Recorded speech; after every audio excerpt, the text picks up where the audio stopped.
Hello दोस्तों, कैसे हैं आप सभी। आपका फिर से एक बार स्वागत है हमारी भूतिया कहानी में। जी हाँ दोस्तों, आज फिर से हम आपके लिए लेके आए हैं एक न्यू रियल स्टोरी, जिसको सुनने के आप बाद बिल्कुल डर ही जाएंगे। अगर कहानी पसंद आएगी तो वीडियो को लाइक करके जरूर जाइएगा और चैनल को भी सब्सक्राइब कर दीजिएगा। तो चलिए कहानी को शुरू करते हैं। किसी गांव में बंटी नाम का एक लड़का रहता था। वह परीक्षा देने के लिए गुजरात जा रहा था। ठंडी का दिन था, चारों तरफ से कोहरा छाया हुआ था।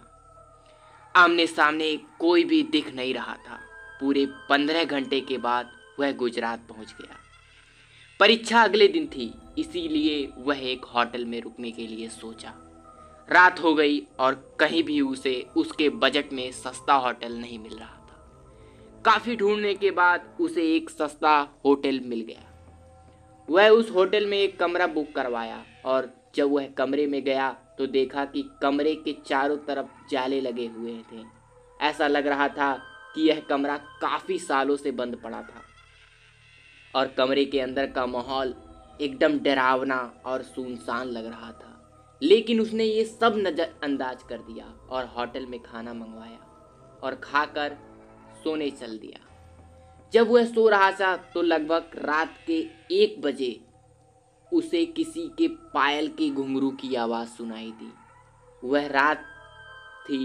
बंटी तुरंत नींद में उठ गया और जल्दी से खिड़की के पास गया। वो ये पता करने के लिए गया कि इतनी रात को किसकी पायल की आवाज उसे सुनाई दे रही है और इस सुनसान रास्ते में कौन आधी रात को घूम रहा है, क्योंकि होटल में बंटी और मैनेजर के अलावा और कोई भी नहीं था। तो ये फिर किस औरत की पायल की आवाज सुनाई दे रही है। बंटी खिड़की पर काफी देर तक खड़ा रहा, लेकिन उसे कोई भी नहीं दिखाई दिया। फिर उसने अपने कमरे से मैनेजर को फोन किया और उसे बताया कि मुझे इतनी रात को कब से किसी की पायल की आवाज सुनाई दे रही है।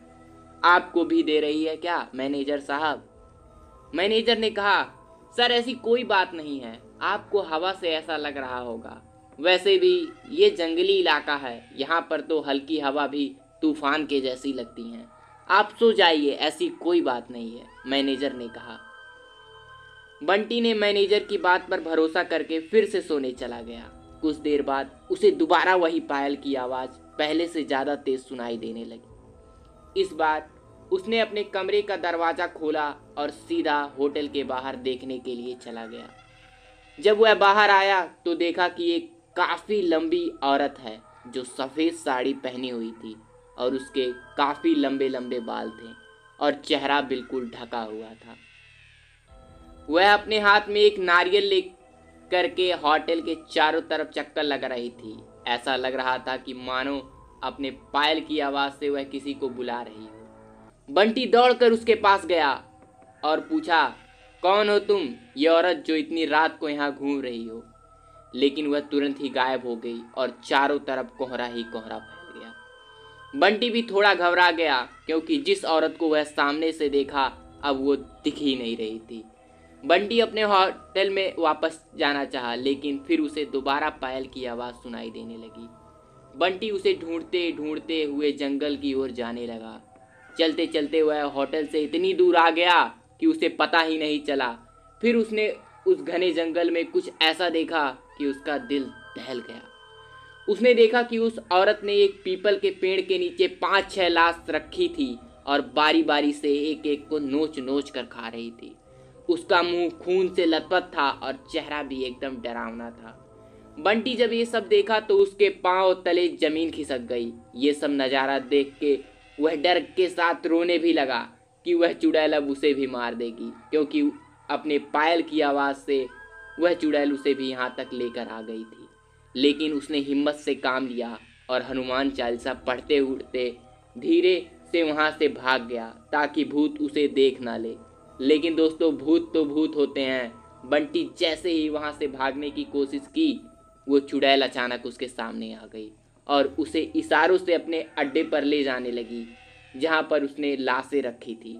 बंटी हनुमान जी का जाप करके इतनी तेजी से वहाँ भागा कि मानो जैसे उसके अंदर किसी की शक्ति आ गई हो।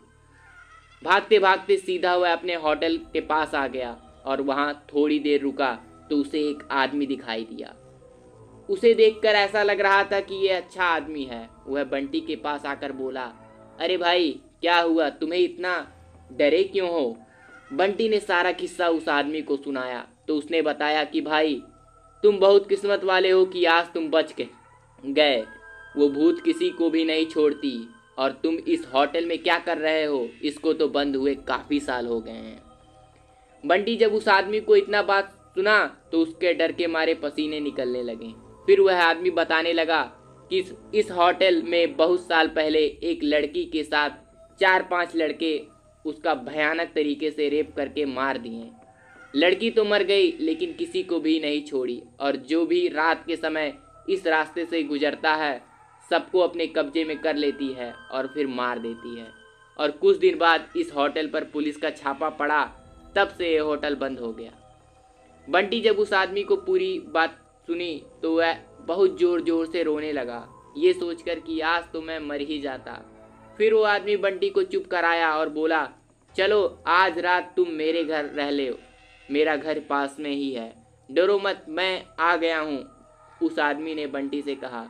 बंटी उस आदमी को धन्यवाद किया और उसके साथ उसके घर चला गया और अपने आप से एक वादा किया कि आज के बाद वह भूल कर भी किसी अनजान जगह पर नहीं जाएगा।